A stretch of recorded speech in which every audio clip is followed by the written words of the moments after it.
votre rendez-vous décryptage et analyse, la deuxième session de votre édition d'information, cher Jacques Ophil. On parle de législative 2025. L'UDB, pierre après pierre, consolide son premier empire politique.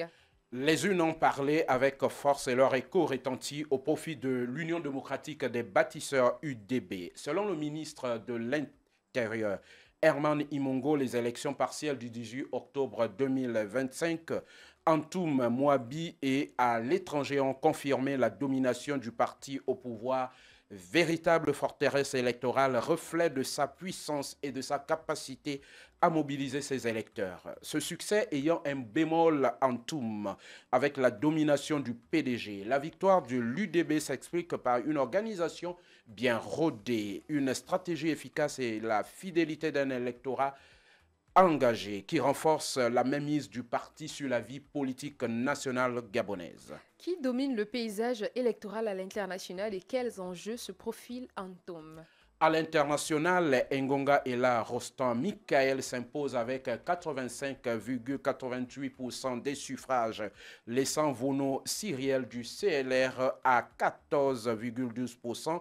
Antoum, l'affrontement est plus disputé. Camélian Tuntum Leclerc du Parti démocratique gabonais, en tête avec 47,26%, fait face à Mbina El Force Loyola de l'UPR à 17,0%. Ce duel souligne la diversité politique locale et l'enjeu stratégique de cette circonscription dans l'équilibre du pouvoir. Comment les forces politiques locales se partagent-elles les sièges et quelle majorité se dessine au Parlement?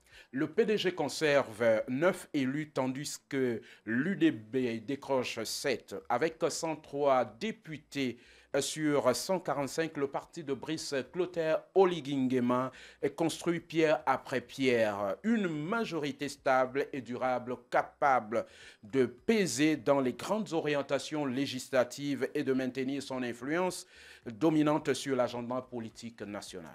Gabon, le compte à rebours pour refermer la parenthèse militaire. En effet, Beki, transition 2025. Le Gabon avance vers la stabilité après le coup d'État du 30 août 2023. Un calendrier clair guide le pays vers un retour à l'ordre constitutionnel. De septembre à décembre 2025, les élections se succèdent, préparant le retour complet à la démocratie au niveau gabonais. Comment les scrutins législatifs et locaux préparent-ils le retour du pouvoir démocratique au Gabon? Les scrutins des 27 septembre, 11 et 18 octobre préparent l'Assemblée nationale attendue le 4 novembre 2025.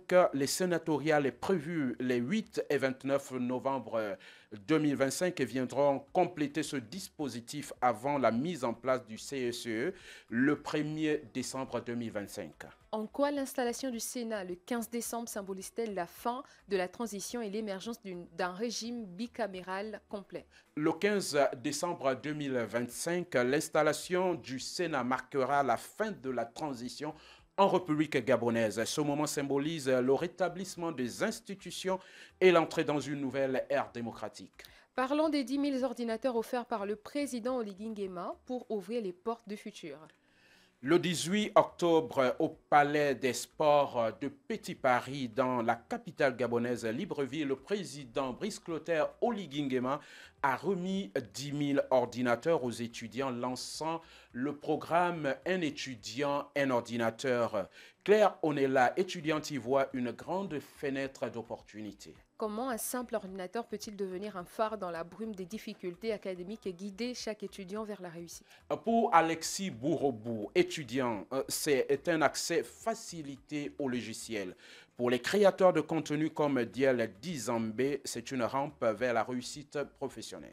Et en quoi ces outils numériques peuvent-ils se transformer en véritable passerelle vers l'avenir et l'émancipation de toute une génération? Beki, le président, les décrit comme des passerelles vers l'avenir. Le programme Un étudiant, un ordinateur sera étendu sur tout le territoire, stimulant le développement numérique national en République gabonaise. Merci Roland. Et voilà, cher Jacophile, c'est tout pour cette édition d'information, pour cette matinale. On revient juste après cette pause musicale. Jaco FM 98.3. Jaco FM.